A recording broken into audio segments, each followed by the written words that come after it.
Welcome to the G.L.O.E podcast, where we talk all things God, life, the ups and downs, organization, because chaos is not cute, and entrepreneurship, aka chasing those dreams. Here, we glow boldly and live purposefully. I'm your host, Angel, and around here, we keep it real, mixing faith, strategy, and a few laughs along the way. Whether you're trying to get your business together, organize your life, or just need a little motivation, you're in the right place. If you've been hanging around for a while, welcome back, and I hope you bought a friend. If you're new here, welcome. Get comfy and stay a while.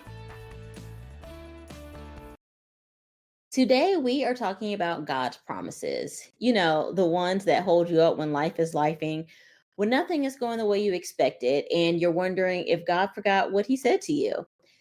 But let me just remind you that God does not break his promises, not ever. We do.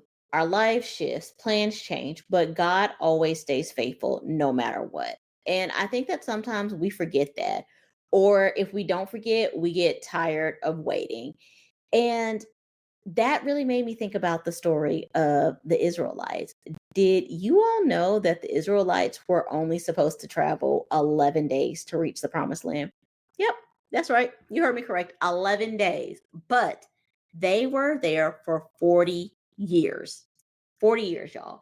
And this kind of ties back into my episode about breaking generational curses and about faith without work.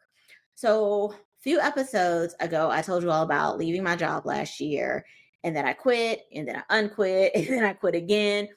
But what I didn't tell y'all was that during that time, I had really just started like studying my Bible and getting into it more.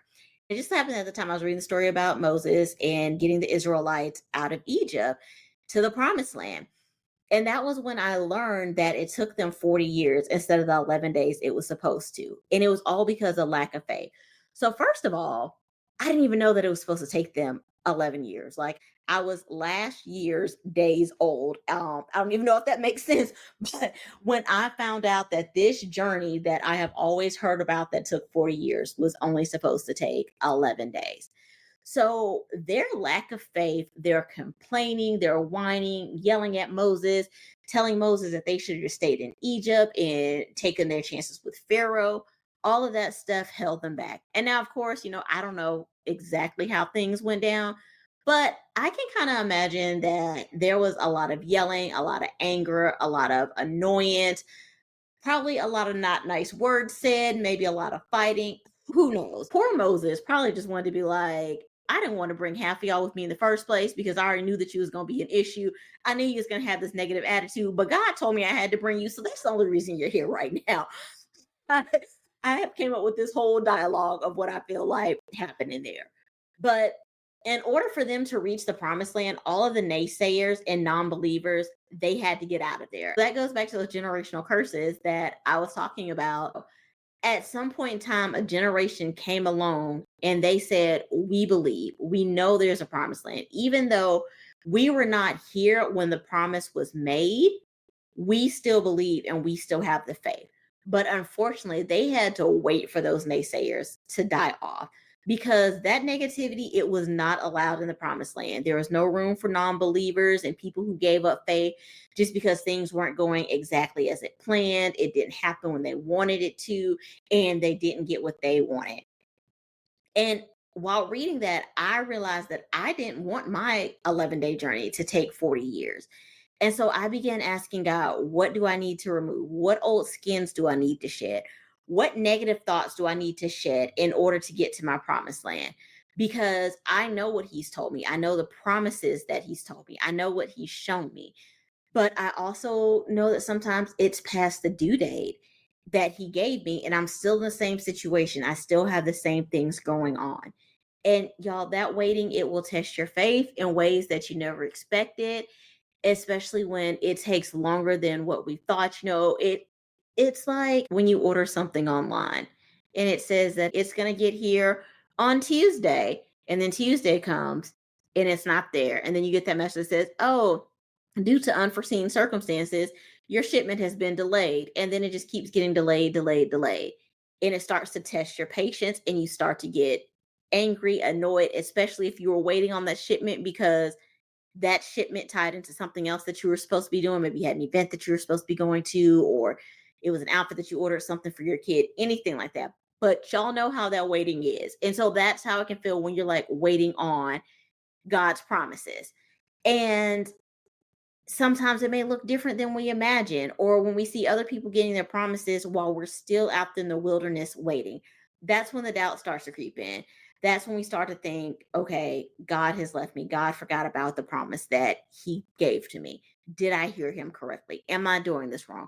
But God never left you, and he never will, because it's just not him. But God is not going to allow you to take those old thoughts, those old ideas, those old ways, and all of that negativity into the land flowing with milk and honey. So he has to clear all of that out and get rid of it before he can take you into your promised land. He's not going to open up the gate for the promises that he gave you and that he has told you until you clear your mind of the negativity and shed that old skin. As it says in the Bible, new wine cannot be poured into old wineskin because it will crumble, it will break. It's not molded for that anymore. So yes, I've questioned the timing, I've questioned the process, I've even questioned whether I even heard God right in the first place. And I know several people who would always say, God told me to do this, or I'm just doing what God told me to do. And I used to be like, well, dang, God doesn't talk to me like that. What am I doing wrong? Like, I was so confused, y'all. And I even asked, I was like, well, how do you know when God is talking to you? And when they told me, it still didn't make sense to me. And I finally realized that that's when you have to discern, are you hearing what God told you, or are you hearing what you wanted God to tell you because it's what you really wanted to do in the first place? And that's when God kept showing me over and over, like, he will do what he says he will do. It may not be in your time, but it will be in his time. But he is always going to do what he told you he was going to do. He is always going to come through for you. It may not always be when you want it, it may not always be how you pictured it, but it's always on time and it's always on purpose. And I also learned that not everyone who says God told them to do it really heard from God. Faith isn't about jumping up and down and claiming the promise. It's not about telling everyone what God told you to do, because a lot of times when God tells you to do stuff, he tells you to be quiet about it. He doesn't tell you to tell everyone to do it. So if you're running around saying God told me to do this, God told me to do it, unless God specifically told you to tell everybody, you should probably be keeping that to yourself. And you should also probably be thinking, well, did he tell me to do this, or did I tell myself to do this? Sometimes it's just showing up tired, unsure, frustrated, and still saying, Lord, I trust you. I have the faith. If you're in the middle of the promise, if you're walking through what feels like silence, hold on. Don't let go. Ask God what old skins you need to shed, because God's promises are not empty and they don't expire. Your faith may feel small, but it's still faith. I mean, hello, you know that mustard seed everyone's talking about? You just need to have a little bit of faith. But don't stop trusting, don't stop believing, and most importantly, don't stop preparing for the promises God gave you, because he always delivers. You don't want that 11-day journey to turn into 40 years because you can't get rid of those negative thoughts, because you can't shed that old skin. Like, you could literally be right in front of your promise, but the thing that's holding you back from it could be you. So that's something that you need to talk to God about. Until next time, keep glowing boldly and living purposefully. Today's Bible verse is Praise ye the Lord for the faithfulness of Israel, when the people will flee off of themselves. Genesis chapter 5, 2. That's it for today's episode of the G.L.O.E podcast. Thanks for tuning in. I hope you're walking away with something that fuels your journey. And remember, glow boldly, live purposefully, and I'll talk to you next time. Loving the G.L.O.E podcast? Let the world know. Head over to Apple Podcasts and leave a 5-star rating and review. It helps more amazing listeners like you find the show and gets us featured in other shows' recommendations.